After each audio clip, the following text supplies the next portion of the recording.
Numa entrevista relaxada, Luís Araújo, vegetariano há 15 anos e administrador de grupos no Facebook também de cariz vegetariano, tenta mostrar-nos o porquê da sua escolha e todos os precalços que podem surgir com a mesma. Explique a essência destes grupos. Dos grupos dos vegetarianos. Dos grupos vegetarianos, sim. Então é assim, o principal motivo para eu criar os grupos na altura que criei foi porque eu não estava com ninguém que fosse vegetariano. Ou seja, eu tornei-me vegetariano completamente isolado, vim de famílias de caçadores e afins.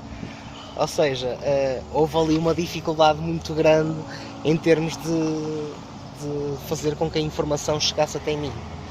E eu criei o grupo essencialmente para eu me encontrar com outros vegetarianos e outras vegetarianas para convivermos e fazermos algumas coisas, pelo menos, em comum.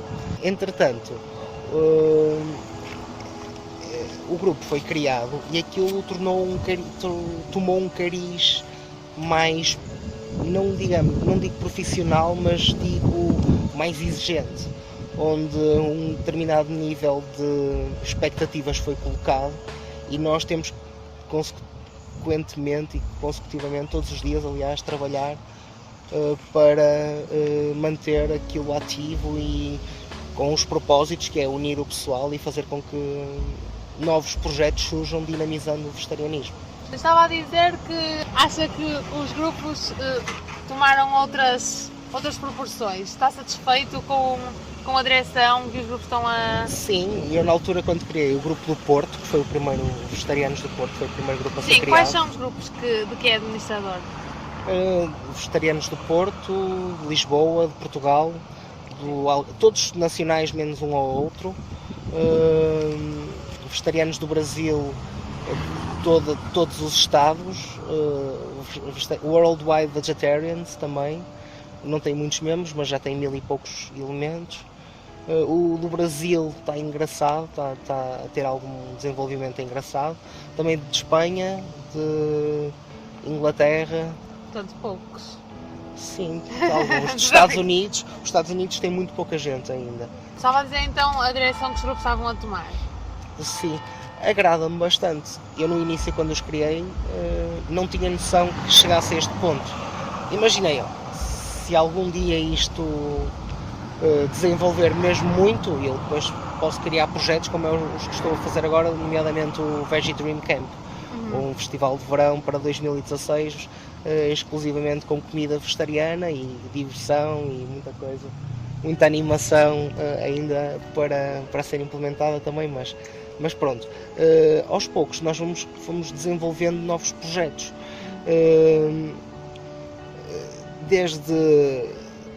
Imagina, quando eu criei os grupos eu não era vegano, era vegetariano, ovo-lácteo vegetariano, e ao tornar-me vegano percebi que os grupos tinham que ter esse cariz, por uma questão de coerência para com a nossa postura e para com aquilo que nós precisávamos e exigíamos das pessoas. Portanto, não faria sentido o grupo não ser vegano. Entretanto, aquilo desenvolveu imenso. É com muito agrado que eu olho para o desenvolvimento dos grupos. Imagino os grupos daqui a 10 anos gigantes, uma coisa brutal, mas temos um dia de cada vez, não é? Carpe diem.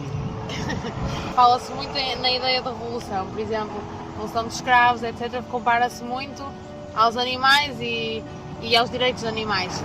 Acha que essa revolução vai acontecer? A revolução acontece todos os dias nas mentes das pessoas, só que algumas são pioneiras e outras são arrastadas.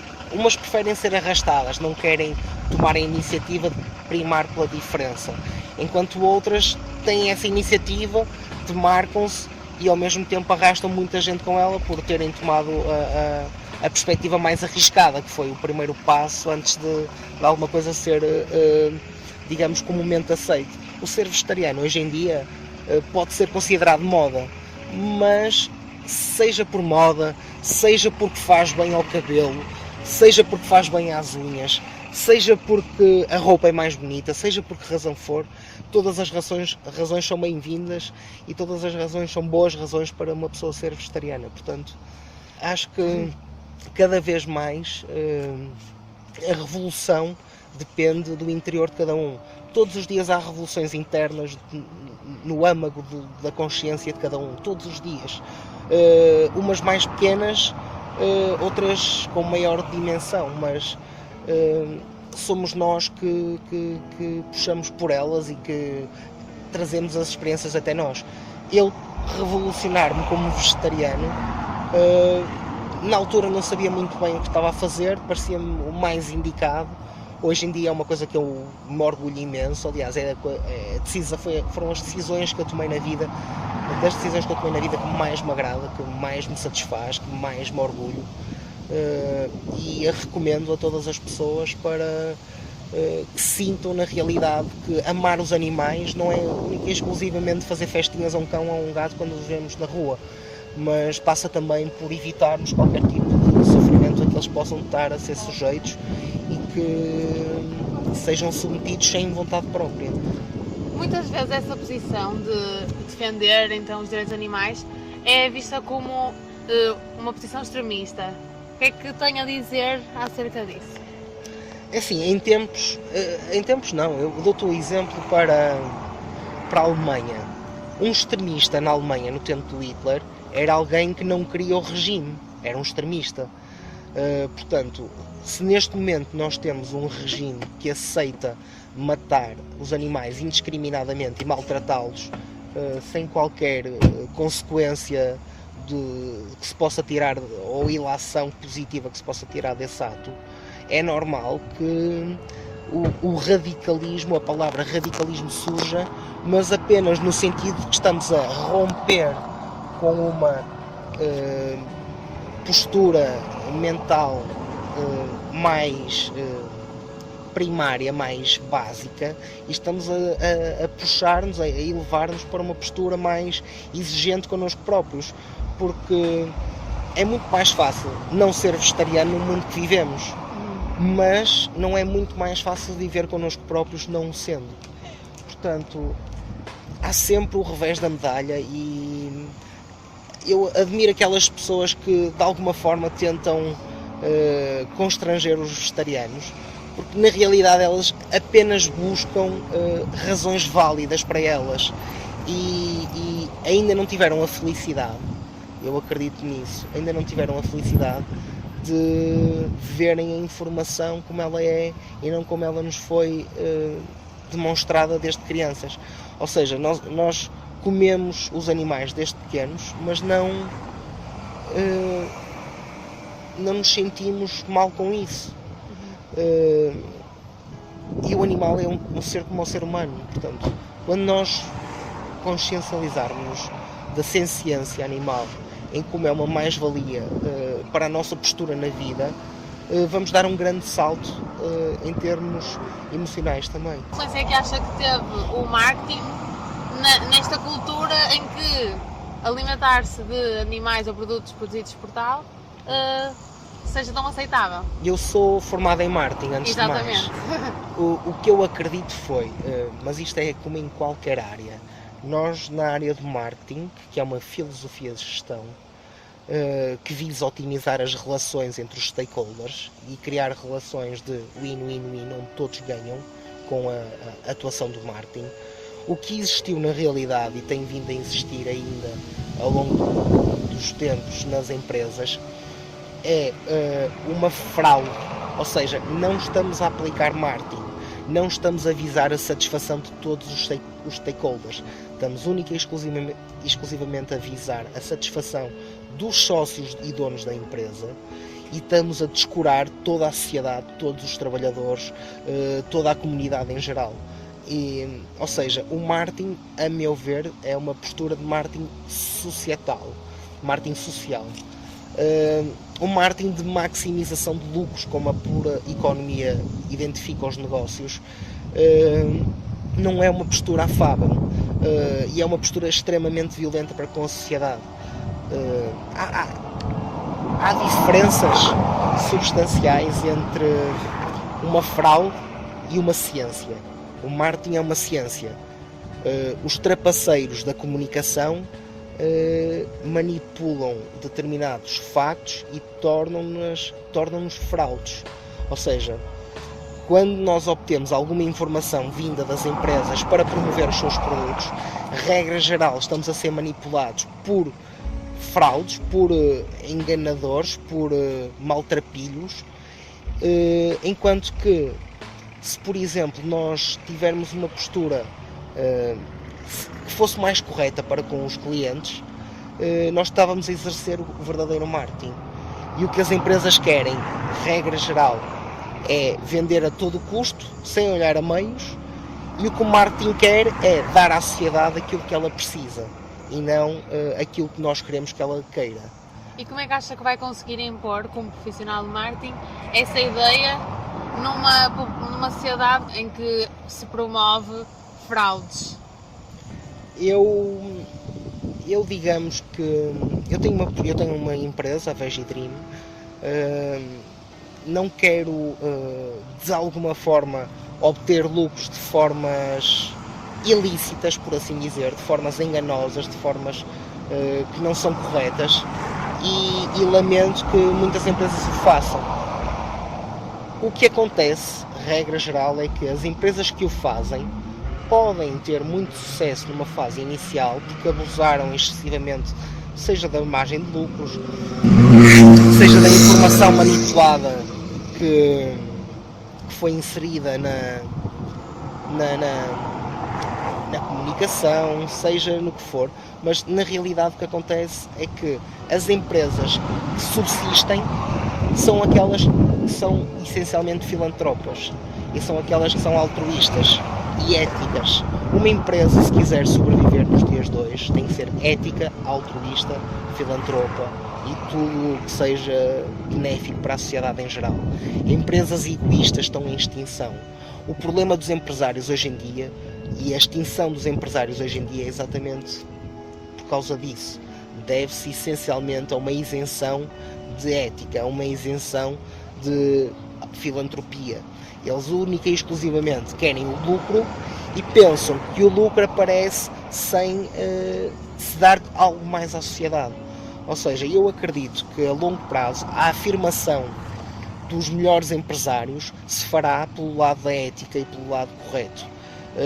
Entretanto, enquanto uma boa parte das pessoas se deixa levar por técnicas discursivas ou manipulativas intensas, eu acredito que num futuro relativamente próximo isso vai acabar e que as pessoas estejam mais atentas, sejam mais exigentes e com isso garantam o sucesso a quem merece e não a empresas que abusam da nossa bondade e do nosso dinheiro. Estamos a falar de dinheiro e aquilo que o sítio onde nós gastamos o dinheiro vai definir o que se vai fazer com ele. Se nós gastarmos o dinheiro em empresas que pouco ou nada querem saber dos animais, garantidamente essas empresas não vão criar santuários para os animais, vão criar ainda mais formas de perpetuar a malvadez, entre aspas, que fazem. Eu não acredito que seja malvadez, acredito mais que seja ignorância. E vivemos num mundo onde a ignorância impera. E, portanto, tendo dito isto, acho que o mais forte será o mais correto. Há bocado também estava a dizer que crescer numa família de caçadores. Como foi então o processo para se tornar vegetariano ou vegano? É assim, eu consegui me tornar vegetariano, mas lembro-me de dizer que quero ser vegetariano e a minha mãe dizer-me que eu tinha um mês de vida. E eu, pronto, olha, se tiver que morrer, morri e tomei a decisão. Minha mãe ficou muito preocupada porque ela era enfermeira e também não estava preocupada a estas teorias alimentares. E também foi relativamente complicado numa fase inicial, comia muita soja, mas hoje em dia varia imenso, há imensas variedades, imensos produtos, imensas alternativas. Eu posso dizer que antes eu comia carne 50% hidratos de carbono, hoje em dia eu como tudo vegetais, tudo frutas, tudo com um sabor intenso, com sabores que eu nunca tinha provado antes e que eu penso, como é que que eu conseguia, como é que as pessoas conseguiam viver assim, como é que eu conseguia viver assim. Muitas vezes as pessoas pensam que não há diversidade numa alimentação vegetariana. Quais sente que são os maiores mitos em relação a esse tipo de alimentação? Bem, o principal mito, que eu não acho que seja um mito, acho que seja uma conveniência, uma conivência da sociedade, mas o principal mito é pensar que as pessoas nos vão levar a mal se nós formos vegetarianas. E acabam por levar algumas, sinceramente, e muita gente, eu acredito, que deixa de ser vegetariana por causa de outras. Mas como eu quando comecei, na altura estava sozinho, nem sequer tinha Facebook, e hoje em dia quem tiver Facebook tem ali uma catrafada de informação incrível, consegue muito facilmente superar qualquer dificuldade que apareça ao longo do trajeto de ser vegetariano. O ser vegetariano é uma decisão própria e não deve ser dependente de terceiros. O principal mito é o medo do que os outros vão achar. Eu acredito que eu vejo isso em muita gente, que a minha mãe era incapaz de me deixar ser vegetariana. Mas tipo, quem mete as coisas à boca somos nós. Não é nossa mãe, não é nosso pai, somos nós. E nós temos que ter inteligência emocional suficiente para sabermos decidir e fincarmos o pé naquilo que consideramos correto. Se algo vai de encontro ao nosso equilíbrio emocional, nós temos de tomar uma atitude em prol da nossa harmonia e não em detrimento da nossa harmonia, irmos em prol da harmonia dos outros. O agradar aos outros nunca foi boa postura e também denota alguma falta de inteligência emocional, por alguma forma. Quais são os conselhos que pode dar a pessoas que recentemente optem por escolher este estilo de vida? Inicialmente não digam a muita gente, que é para não serem expostos sem terem informação básica, digamos, de como lidar com estas situações. Portanto, a melhor postura... Eu sei que quando eu me tornei vegetariano eu queria passar a palavra aos 7 ventos. E o que eu levei foi antes um contrário, foi uma carga de chuva de objeções que eu não sabia contrapor. Portanto, antes de começarmos a falar com alguém acerca do vegetarianismo, acho que inicialmente deveríamos informar. Informar é a palavra-chave. Quem detém informação consegue bem decidir. E para bem decidir é preciso informação e saber cruzar a informação. Quais são os meios que sente que podem melhor transmitir essa informação? Olha, a televisão é de certeza, porque a televisão é um meio de comunicação social que já está com todo o espaço ocupado, por assim dizer, e não tem espaço para estes temas, pelo menos nesta fase da sociedade. Agora, eu acredito que a internet seja o melhor veículo informativo. Embora haja informação contraditória, informação que não é verdadeira, informação que não é válida, há muita informação que nós podemos pelo menos lê-la e a partir de lá retirarmos ilações para melhor concluirmos o que queremos pensar e a forma como queremos proceder perante as coisas da nossa vida. E como é que vocês tentam fazer a propaganda dos vossos grupos, do Facebook, etc? Nós não fazemos propaganda dos nossos grupos. O que acontece é um passo-a-palavra. As pessoas vão aderindo, ninguém... Assim, se tu estiveres se fores um membro do grupo, podes convidar uma ou duas amigas, e isto passa sempre assim, pelo passo-a-palavra. Não foi nada que nós fizéssemos publicidade, nunca fizemos publicidade. Por acaso eu fiz uma vez nos restaurantes e tal, mas não trouxe muito retorno em termos de número de pessoas que aderiram. Uma vez o que trouxe retorno foi uma participação que eu fiz no programa do Nilton, que uma pequena intervenção, não era do Nilton, a prova oral. Foi na prova oral do Nuno Alvim. Okay. Na prova oral do Nuno Alvim, uma vez fiz lá uma intervenção e publicitei o grupo dos vegetarianos de Portugal. sei que nessa semana todos os dias se juntaram 100 pessoas. Não sei se foi por causa disso ou não, mas sei que nessa semana todos os dias se juntaram à volta de 100 pessoas, o que é brutal para um grupo que tem uma média de 30 novos membros por dia. A Veggie Dream, estava a falar há bocado, pode-nos explicar em que é que consiste? É assim, o que nós queremos fazer é um festival com medicinas alternativas, com música alternativa, com alguns desportos radicais, com alimentação totalmente vegana e biológica, algum teatro, muita diversão e uma forma, muitas palestras, muitos workshops e tudo mais, e uma forma de juntar os vegetarianos todos num local, vegetarianos e não vegetarianos, qualquer pessoa poderá aderir. Agora, no local só vamos comer comida vegetariana e muito saborosa, por sinal. Terá uma cozinha comunitária para as refeições serem de baixo custo. Portanto, queremos fazer assim um evento que traga uma força, uma lufada de ar fresco ao mundo dos vegetarianos, onde haja uma potenciação de todo o trabalho que tem sido realizado até agora. Ou seja, eu acredito que com o festival, primeiro, as pessoas vão mais facilmente decidir pelo vegetarianismo, porque já é uma coisa que é um festival de verão, já é uma coisa diferente, da mesma forma que vão poder estar perto de pessoas que pensam o mesmo que elas, nomeadamente amar os animais e não lhes fazer mal, ou tentar fazer a isenção de qualquer violência para com eles. Qual sempre que é o maior motivo que o faz tomar um papel tão ativo neste tema? É engraçada essa pergunta, porque eu posso parecer assim às vezes um bocado duro e tal, mas na realidade tudo que acontece aos animais e aos seres humanos, claramente, que eu sofro bastante. Ou seja, um vegetariano à partida é uma pessoa mais sensível. Portanto, eu sofro bastante com o que vejo.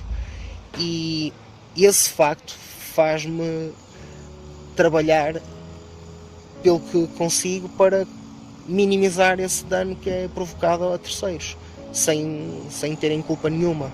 Ou seja, não me agrada ver os animais a sofrer, não me agrada ver as pessoas a sofrer, e não me agrada ver que as pessoas não querem saber disso.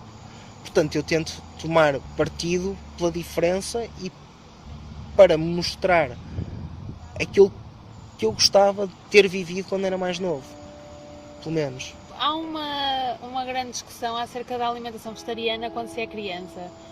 Qual é a sua opinião relativamente a isso? Eu não tenho filhos, mas segundo o que me informei nos grupos de alimentação vegetariana para crianças e bebés e afins, todas as mães dizem que têm qualidade de vida para elas e para as crianças superior do que tinham antes de serem vegetarianas. Lembro-me de um comentário lá no grupo de uma pessoa que disse que a médica dela ia mandar por terra as teorias de que comer carne era obrigatório, porque a criança dela era tão saudável que ela não acreditava que fosse assim só comendo vegetais. E na realidade a criança dela é ainda mais saudável que todas as outras crianças. E eu posso acrescentar outra coisa, que é uma criança vegetariana, à partida, terá muito maior capacidade de concentração, memorização e afins testes psicotécnicos do que uma criança que coma carne. Ou seja, numa escola, isto já foram feitos vários estudos, em escolas onde as crianças adotam a alimentação vegetariana, os resultados são muito melhores do que naquelas que não adotam. Não quer dizer que elas sejam mais inteligentes ou menos inteligentes por causa de comer os vegetais. O que pode influenciar é determinada predisposição à atenção ou não. Portanto, Ok. Outro tema muito controverso é a ingestão de vitaminas do complexo B, nomeadamente B12. sim. Qual é a sua opinião também acerca disso? A vitamina B12, segundo a informação que nos chegou, é uma vitamina que é produzida no solo, através da cobalmina, que é uma bactéria. E esta vitamina não existe quando os alimentos são fertilizados, levam agrotóxicos e afins. Portanto, o que acontece é, Se nós tivermos uma alimentação estrita, biológica, e comemos os frutos todos com casca e afins, nós vamos ter a B12 toda que precisamos. O problema é que nós não fazemos isso. Eu não faço isso, eu suplemento com B12, por via das dúvidas. Não estou para entrar no ponto de limite onde possa vir a ter algum problema. Portanto, mas também é assim, eu vejo as pessoas que comem carne, chegam aos 40, 50 anos, tomam uma malga de comprimidos. Eu tomo um comprimido de B12 aos 33, portanto...